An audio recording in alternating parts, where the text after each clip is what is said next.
Hello, welcome to the next lecture, week 2, the third lecture. We will talk about different chemical bonds and also the different the compare and contrast, or the differences between molecule and compounds.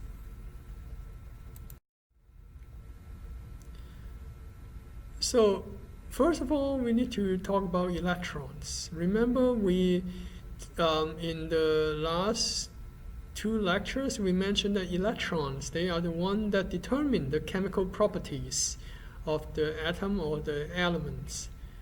So normally atoms, they are neutral. Why? Because the number of proton and the number of electron, they're the same. So when the number of proton and the number of electron, they are the same, then the atom is neutral. And remember, we talked about electron shell, and there's another name for that. We call this orbit.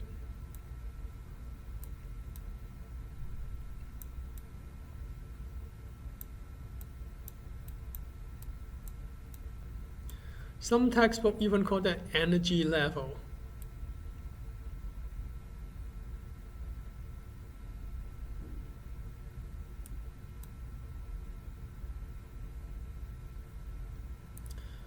So first of all, do you remember how many atoms we can put in the first electron shell?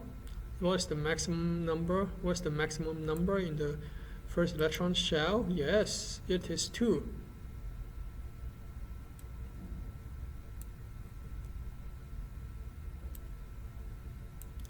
And then what about the second orbit? What is the maximum number of electrons we can put in the second orbit? Well, if you study, you should know it is 8.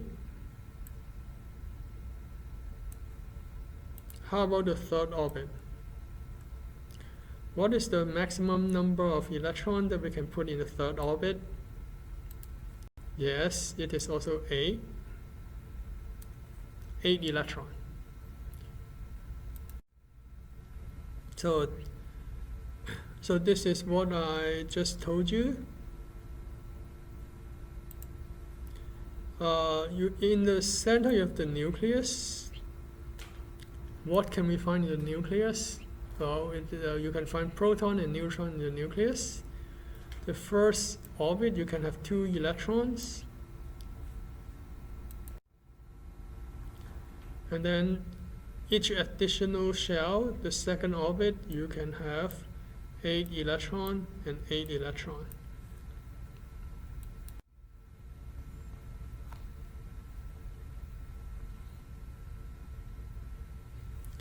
So the electron arrangement is written as 288. But when we put the electron in the orbit, they like to pair up. So you can see that 2 electron, 2 electron, they tend to pair up with each other. It has something to do with the spinning. Yes, electron, they spin. They pair up because the 2 electrons, they spin at the opposite direction. That can cancel out a lot of unnecessary influence or energy. When they spin at opposite direction, they can cancel each other. In this case, it will become very stable.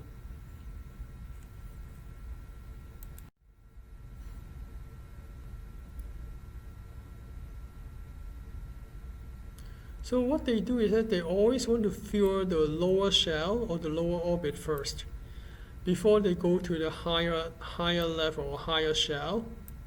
So it's always from the first electron shell to the second. And after the second electron shell is filled, then they go to the third one.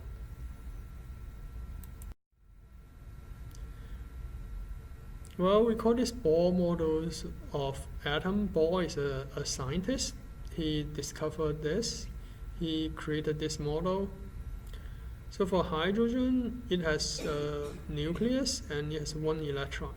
So it's 1 electron on the first electron shell.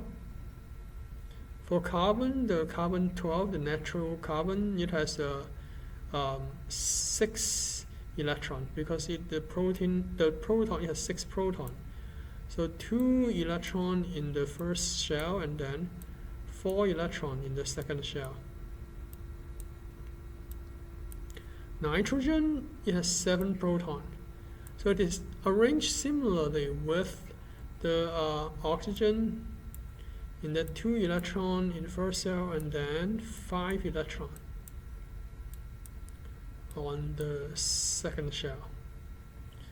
Oxygen, 8 protons, that means it has 8 electrons. Again, the 2 electrons is filled on the first shell and then you have 8 electrons on the, you have 6 electrons, sorry. You have 6 electrons on the second shell. For phosphorus, you have 15. So 2 electrons here, and then you have the 8 electrons here. Theoretically, the 8 electrons in the second shell, they should pair up. So 2 electrons pair up with each other, theoretically. And then you have 5 electrons on the third shell. Sulfur is number 16. 2 electrons on the first shell. 8 electrons on the second shell. Again, they should pair up. And then 6 electrons on the outermost shell, on the third shell. So what we illustrate here is that is what we just told you in the previous slide. We have to fill up the first electron shell first before we go to the second. After we fill up the second electron shell, then you will start to fill up this third electron shell. So let's take a look at the periodic table again. So remember this, very important, the horizontal period indicates the total number of electron shell. So for example, hydrogen and helium, they only have 1 electron shell because they are located at the first row, or we call it first period, period 1. And then lithium, beryllium, boron, carbon, nitrogen, oxygen, fluorine, and neon, they are all located in the period 2. So they all have 2 electron shells. And then sodium, magnesium, aluminum, silicon, phosphorus, sulfur, chloride, and argon, they are located in the period 3. So they have 3 electron shells. Potassium, calcium, and then these 3, I don't know the name, sorry about that. And then 3 more that is covered by my video. All these are located at the period 4, so there are 4 electron shells. And then next one, you need to memorize the vertical column on the periodic table. Tells you the number of electrons in the outermost shell. So for example, group 1 here. So for example, group 1 here, we have 1 electron on the outermost shell of hydrogen. Hydrogen, lithium, sodium, and potassium, they all have 1 electron on the outermost shell. Group number 2 here, beryllium, magnesium, and calcium, they all have 2 electrons on the outermost shell. Group 3, boron, aluminum, and Ga, they all have 3 electrons on the outermost shell. Group 4, carbon, silicon, and Ge, sorry I don't know the name, they all have 4 electrons on the outermost shell. Group 5, nitrogen, phosphorus, and As, sorry I don't know the name, they all have 5 electrons on the outermost shell. Group 6, oxygen, sulfur, and then another element that's covered by my video, they have 6. Group 7, fluorine and chloride, they have 7. So fluorine and chloride, they want to accept 1 more electron to complete the outermost shell. Group 8, helium, neon, argon, they all have 8 electrons on the outermost shell. In other words, the outermost shell, they are all filled up. Because the outermost shell is all filled up, then they don't want to lose any electron and they don't want to accept any electron. In this case, it makes this group 8, very stable. That's why we call that inert gas. inert gas, that means they are not reactive.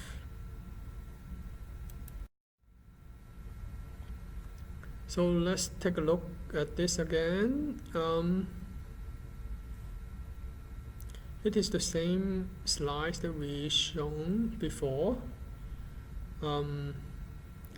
So we have one electron shell for hydrogen and one electron in the outermost shell. So you have to know the period. So if I give you, so what happens is that if I give you this in the exam, I give you this picture in the exam, and then I can ask you which group number is that and which period number is that.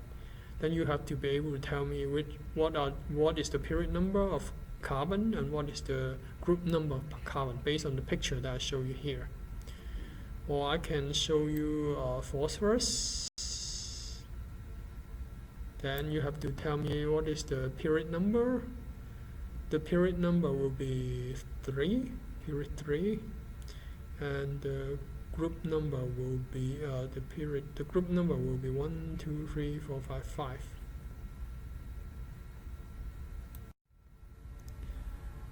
And then atom can give up an electron, can accept electron, or can share electron, so that they achieve 8 electrons in the outermost shell, or 2 electrons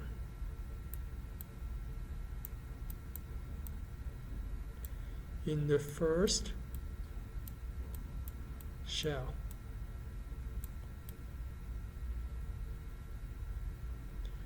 So the goal of an atom is that they want to fill up their outermost shell. When they give up or accept, they form ions.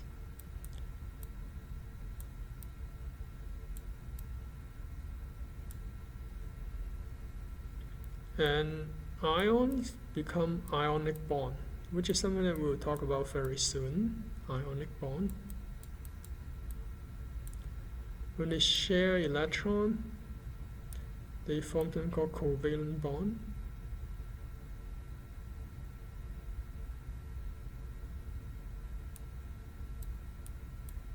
Covalent bond.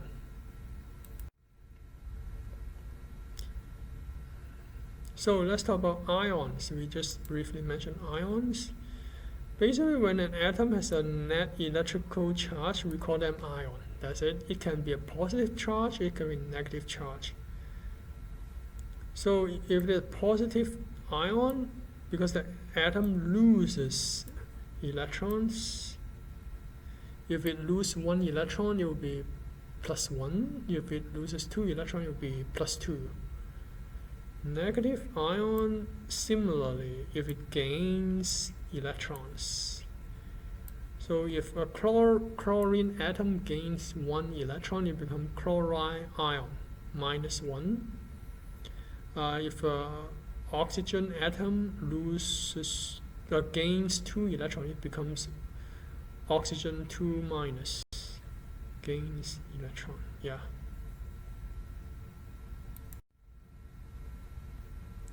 Practice. So it's time for you to draw the structure of calcium atom. I want you to draw calcium 20.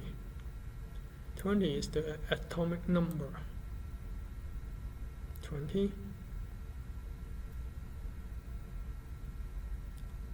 So the answer will be in the next slides, but I want you to pause here and try to draw it on your, pause the video and then draw the calcium atom. So what do I mean by draw the calcium atom? It's like, we put calcium in the center, and then you draw the first electron shell, and then you can use the cross to indicate the electron, and then you put a second one.